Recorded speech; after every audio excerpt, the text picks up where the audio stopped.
तीसरी बात, आज गजलांजलि का स्थापना दिवस भी है। समादरणीय ही कहूंगा मैं, स्वर्गीय नहीं कहूंगा, क्योंकि कवि कभी मरता नहीं है, उसकी अपनी रचनाओं में जीवित रहता है। तो ऐसे जीवित कवि श्री जगदीश पंडित ने आज के दिन श्री कृष्ण जोशी और उन सब ने मिलकर इसका स्थापना दिवस मनाया था। तीसरी बात, और चौथी बात, आज दोनों पुस्तकों का विमोचन हो रहा है, ये एक बड़ी बात है। और पांचवा कि आज सम्मान समारोह जगदीश चंद्र पंडित जी के लिए हुआ। तो इन 5 अलग अलग तत्वों से आज का कार्यक्रम पंचामृत बन गया है। उस पंचामृत का रसास्वादन करने के लिए आप सब उपस्थित हैं। मित्रों, मैं एक बात कह दूं, मैंने ये देखा, उसमें लिखा गया कि मैं समीक्षा करूं पुस्तक की। पहली बात तो ये कि समीक्षा करना मुझे आता नहीं। मैं विद्यार्थी हूँ, रचनाकार हूँ। उज्जैन में जितने बड़े बड़े समीक्षक हैं अभी वर्तमान में, उनमें सबसे बड़ा अगर समीक्षक कोई है तो हमारे समीप बैठा है डॉक्टर प्रमोद त्रिवेदी। आप इनका ताली बजाकर सम्मान कीजिए।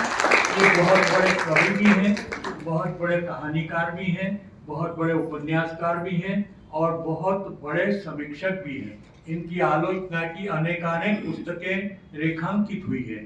तो मैं तो ये कह रहा हूँ कि मुझे समीक्षा करना आता नहीं और मैंने कभी कोशिश की भी नहीं, लेकिन पुस्तक पर कुछ बात करना है तो आप जानिए कि परसों मुझे पुस्तक दी गई और एक दिन कल का मिला, आज का आधा दिन, और अब इतनी ताकत नहीं रही कि 100-150 पेज पढ़ सकूं।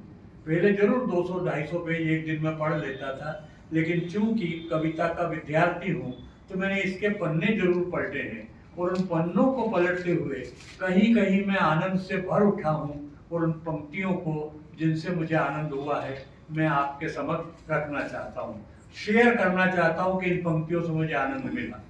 और एक बात और कि 19 कवियों की कविताओं की समीक्षा करना भी बड़ा कठिन काम है।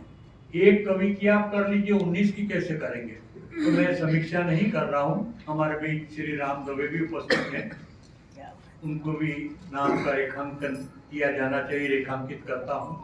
तो मैं ये कहना चाहूंगा कि जिन पंक्तियों ने मुझे आनंदित किया वे पंक्तियां आपके समक्ष प्रस्तुत कर रहा हूँ, ये सोच करके कि मुझे इन कविताओं से आनंद मिला और पंचामृत की कविताओं का जो आनंद मैंने प्राप्त किया है वो आपके समक्ष रख रहा हूँ।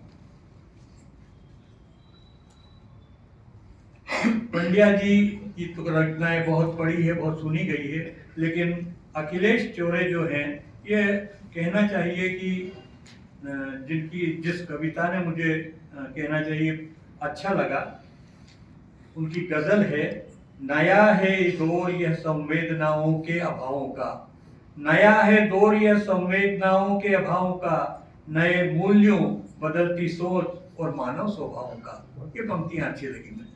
और इसी तरह है, झुकाते हैं सभी सजदे में सर मंदिर में मस्जिद में, उन्हीं के गजल की पंक्तियां हैं और ये मत्ता है उसमें, झुकाते हैं सभी सजदे में सर मंदिर में मस्जिद में, असर दिखता नहीं बाहर अखिल कुछ उन झुकाओं में, नया है दौर या संवेदनाओं के अभाव का।